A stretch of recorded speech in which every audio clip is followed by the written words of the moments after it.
Hey everybody, welcome to another lesson of learning Japanese. Today we're going to be covering another grammar pattern, and that grammar pattern is none other than the construction of ni hanshite to mean basically in contrast. So we've actually covered a grammar pattern that is in fact very similar to this one, which seems to be happening a lot more now that we are covering so many grammar patterns. But yeah, we've previously covered the grammar pattern that is clause 1 plus the phrasing ipode to mean on the other hand of this, or this then on the other hand. So it's basically so basically it's kind of like a transitional phrase that means on the other hand, where you're kind of providing an opposite point. And so the grammar pattern that we're going to be covering today, where we use basically a noun or a clause that is kind of turned into a noun plus the phrasing ni hanshite to mean in contrast to or in opposition to this or against this, that's pretty similar as well. I'm not too sure if there's any things that we can point out that are majorly different between them. I guess just know that the ni hanshite here is actually going to pretty literally translate to contrast. We see the kanji in this word here, the han in hanshite, that is actually going to kind of literally translate to anti or other side of something. And so yeah, with that said and done, how about we just jump into some example sentences now. So for our first example sentence, we're going to have a pretty simple line, which is going to read as follows. Minna no yoso ni hanshite kyogo chimu wa maketa. And so what this line will translate to is basically in contrast to everybody's prediction, the powerhouse team lost. So let's break down this sentence really quickly and see how this grammar pattern and everything else is working to make this meaning here. So first up, we have the word minna, which is going to translate to everybody basically. And we're going to start a noun of a noun modification here. So minna is going to be the first noun in it. And then we have the particle no, because that's basically how we connect two nouns to make a noun of a noun modification. And then secondly, we have the second noun, which is yoso, which is going to translate to prediction. So minna no yoso is going to be everybody's prediction, or the prediction of everybody. And so this is a noun of a noun modification, which kind of makes it a noun in and of itself, which means we can use this with our grammar pattern here. And that's exactly what we're going to do. So we're going to say minna no yoso, which is everybody's prediction. That's the noun we're going to use. And now we're going to plug in this phrasing here, ni hanshite, and that is going to then translate to in contrast to everybody's prediction. So that's about going to cover the first half of the sentence, and now we just got to say what was it that was in opposition to everybody's prediction. And so that is going to be the fact that the powerhouse team lost. So kyogo, which is going to translate to basically veteran or champion, it's going to be modifying the noun right after it, which is chimu, which is going to mean team. So they're going to be the topic now, and we're going to mark them accordingly with the topic marker wa.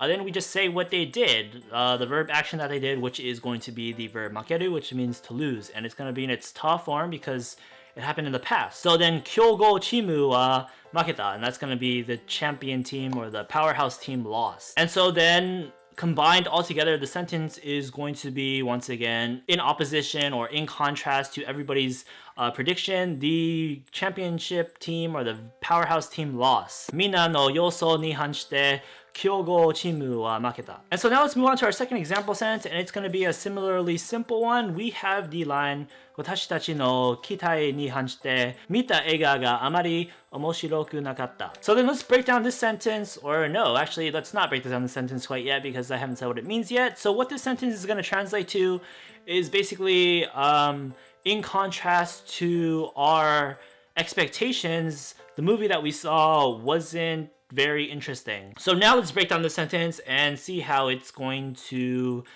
combine all these words and whatnot to mean this. So starting off with the sentence, we again have the noun that we're going to use with the grammar pattern, and that is going to be watashi tachi no kitai. And this is going to be another noun of a noun modification. The first one is going to be watashi tachi, which is going to be the word watashi, which means I, plus the plural marker tachi, or plural suffix kind of, so that's going to then turn into we or are. The second noun in that modification is going to be kitai, which is going to mean expectations basically. So watashi tachi no kitai is going to mean our expectations or the expectations of we. And so this right here is going to be the thing that is going to be contrasted, because this grammar pattern is pretty commonly used with things like expectations or predictions, things like that. So watashi tachi no kitai ni hanshite is going to be in contrast to our expectations or in opposition to our expectations. And now we just state what it was that was in contrast to that, and that is going to be mita eiga ga amari omoshiroku nakatta. And that is going to be the movie that we saw wasn't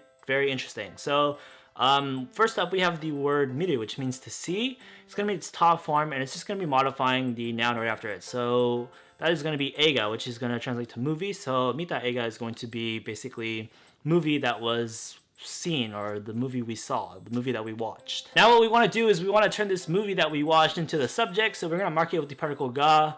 Then we're going to use the adverb amari, which is going to mean basically not very much. I believe we've covered the adverb amari in our video on common degree adverbs. Check that out if you're not too familiar with it. And so now what we're simply going to do is just going to plug in that word that this adverb is modifying, which is going to be the adjective omoshiroi, which means interesting. However, it's going to be in its negative past form. So omoshiroi turns into omoshiroku nakatta, which will mean was not interesting. Now we take a look at the whole sentence all together, and once again we have watashi tachi no kitai ni hanshite mita eiga ga amari omoshiroku nakatta, and that is going to translate to, in contrast to our expectations, the movie that we saw was not very interesting. And so yeah, that's using this grammar pattern as a simple way to express that you were looking forward to something and it didn't turn out as great as you wanted. Now we're going to move on to our last example sentence with this grammar pattern, and so our next line is going to read asa no tenki yoso ni hanshite ame ga takusan furimashita. And this is a very simple line as well. It's going to translate to, in contrast or against the morning weather forecast, it rained a lot. So let's take a look at this. Word by word. Let's see. First up, we have asa, which is going to mean morning. We have yet another noun of a noun modification. So asa is going to be the first noun in this modification, and the second one is going to be tenki yoso, which means weather forecast, which means we're using yoso with this grammar pattern again as the noun, basically. But whatever. So asa no tenki yoso is going to be morning forecast, and this is going to be the noun that we're going to be using with this grammar pattern. So what we just do now is just plug in ni hanshite. So then asa no tenki yoso ni hanshite is going to be in contrast to the morning weather forecast, or opposite to the morning weather forecast. And now we just say what it was that was in defiance to the morning weather forecast, and that's just going to be that rain fell, or that it rained, or that it poured, and that's going to be ame ga takusan furimashita. So ame is going to be the word for rain. We're going to mark it as the subject with the particle ga. Then we have another adverb, basically takusan, which means a lot. And then it is going to be modifying the action of falling. So furu is to fall. It's commonly used to describe rain. And here, all we really do is just conjugate into its polite past form. So it turns into furimashita instead of furu. And that means rain fell a lot. So then altogether, the whole sentence reads once again, asa no tenki yoso ni hanshite ame ga takusan furimashita, to mean in opposition to, or in contrast to, the morning weather forecast, it rained a bunch. Anyway, that example sentence is going to wrap up this lesson / coverage of the grammar pattern that is ni hanshite, to mean in contrast to something. Just a few last things to mention about this, I suppose, is that if you take a look at the construction itself, you'll see that hanshite is actually the te form of kind of the verb hansuru. So you'll notice that this is the te form of a verb that's being a conjunction, basically. And if you give it a little thought, you'll see how the function of the te form, which of course we've covered in a previous video, which is a key component of the Japanese language, which you definitely need to know if you want to learn how to speak Japanese, and you should watch our video if you haven't, or if this was confusing because you forgot things.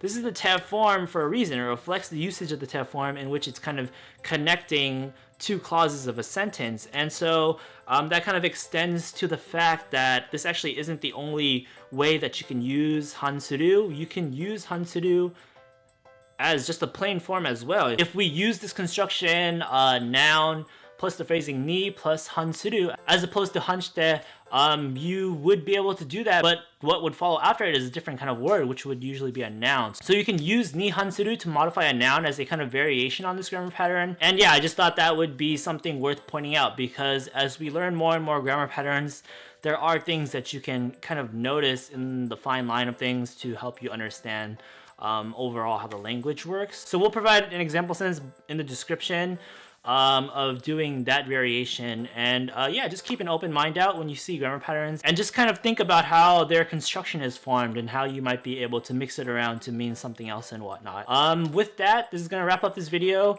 Hopefully you learned something. As always, our coverage usually included example sentences that use not only the grammar pattern that we were talking about, but previous ones that we've covered, so check those out. If there were some confusing parts in our example sentences, or if you just need a refresher about how things work exactly, and yeah, thanks for watching. Leave a comment or a question below if you have any, and stay tuned for the next video lesson.